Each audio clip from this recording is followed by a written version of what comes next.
Hello guys, welcome to economy classes. आज का हमारा टॉपिक है principle of maximum social advantage, अधिकतम सामाजिक लाभ का सिद्धांत।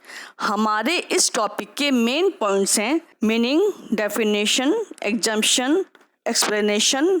सबसे पहले हम इसका मीनिंग यानी कि अर्थ क्या है इसको देखते हैं। सार्वजनिक वित्त के कार्यों के लिए कुछ ऐसे कारक स्थापित किए गए जिससे कि अधिकतम सामाजिक कल्याण को प्राप्त किया जा सके।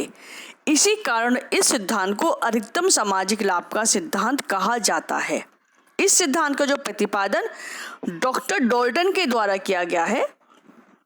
डॉक्टर डॉल्टन के अनुसार राजस्व की सर्वोत्तम प्रणाली वह है जिसमें राज्य अपने कार्यों के द्वारा अधिकतम सामाजिक लाभ की प्राप्ति करता है।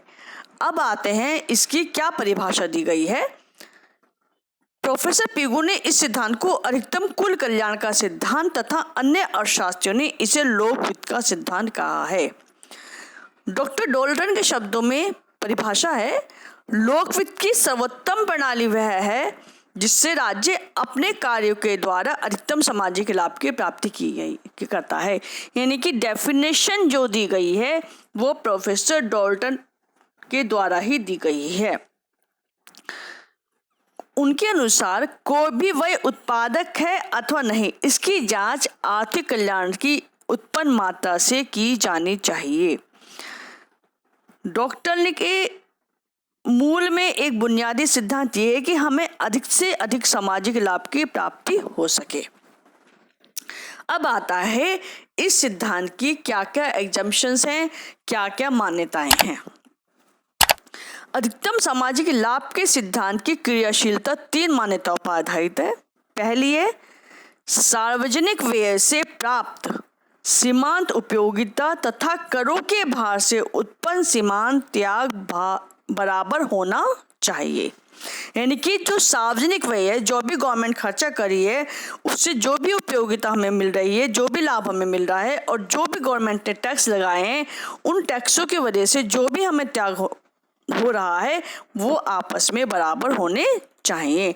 यानी कि उपयोगिता और त्याग को बराबर होना चाहिए। नेक्स्ट है विभिन्न साधनों पर लगाए गए करों के भार से उत्पन्न त्याग बराबर होना चाहिए। जो भी हमारे साधन है, जो भी हम यूज करते हैं वस्तु, उन पर जो टैक्स लगाए गए हैं, उस टैक्स को देने के बाद जो हम उस वस्तु को यूज कर रहे हैं उसकी उपयोगिता और वो त्याग बराबर होना चाहिए। नेक्स्ट है विभिन्न उपयोगों पर सार्वजनिक व्यय से प्राप्त सीमांत उपयोगिता बराबर होनी चाहिए। जो भी खर्च हुए हैं, जो भी हम खर्चा किया है गवर्नमेंट ने, उससे जो प्राप्त है उपयोगिता और जो भी हमें त्याग किया है टैक्स के द्वारा, वो सब बराबर होना चाहिए। अब आता है हमारा इस सिद्धांत की क्या क्या एक्सप्लेनेशन दी गई हैं, क्या क्या व्याख्या इस सिद्धांत की दी गई है। जो अधिकतम सामाजिक कल्याण का सिद्धांत है, इसकी व्याख्या देते हुए प्रोफेसर डॉल्टन ने कहा है कि यह सिद्धांत इस बात पर जोर देता है कि सरकार द्वारा राजस्व की व्यवस्था इस प्रकार से की जानी चाहिए कि अधिकतम सामाजिक लाभ की प्राप्ति हो सके। यानी कि गवर्नमेंट जो भी अपनी इनकम को प्राप्त करने के लिए टैक्स की व्यवस्था कर रही है, जो उसके माध्यम से उसको राजस्व की प्राप्ति हो रही है, उसकी वजह से होने वाला त्याग में कमी नहीं आनी चाहिए। त्याग कम होना चाहिए और लाभ बराबर हमारा होना चाहिए। अर्थात अधिकतम सामाजिक लाभ को प्राप्त करने के लिए लोक वित्त की कार्यप्रणाली का स्वरूप क्या रखा जाए, इसी बात की व्याख्या हमारे इस टॉपिक में की गई है। डॉक्टर डॉल्टन ने इस सिद्धांत की विवेचना 2 पक्षों पर की है। एक तो आय पक्ष और दूसरा है हमारा व्यय पक्ष। हमारा आय पक्ष क्या है? सरकार अपने आय जो है करों के रूप में प्राप्त करती है, तो आपको पता ही है गवर्नमेंट की जो भी इनकम का सोर्स है वो टैक्स होते हैं, और सरकार के द्वारा कर लगाने से समाज पर जो भार पड़ता है उसकी वजह से सरकार समाज को अनुपयोगिता प्राप्त होती है। जो सरकार की वजह से समाज को जो त्याग करना पड़ता है टैक्स लगाने से, उसी का अध्ययन हम यहाँ पर कर रहे हैं। क्योंकि कर की प्रत्येक अगली इकाई से समाज के हर व्यक्ति के ऊपर पहले की अपेक्षा अधिक भार पड़ता है। जैसे जैसे लोगों के पास उनकी आय में से टैक्स को देने के पास पैसा कम होता चला जाता है, वैसे वैसे उनके लिए जो पैसा है, जो रुपए हैं, जो इनकम है, उसकी यूटिलिटी उनके लिए बहुत ज़्यादा बढ़ जाती है। और कर के रूप में जनता को जो त्याग करना पड़ता है उसे अर्थशास्त्र में सीमांत सामाजिक त्याग कहा जाता है।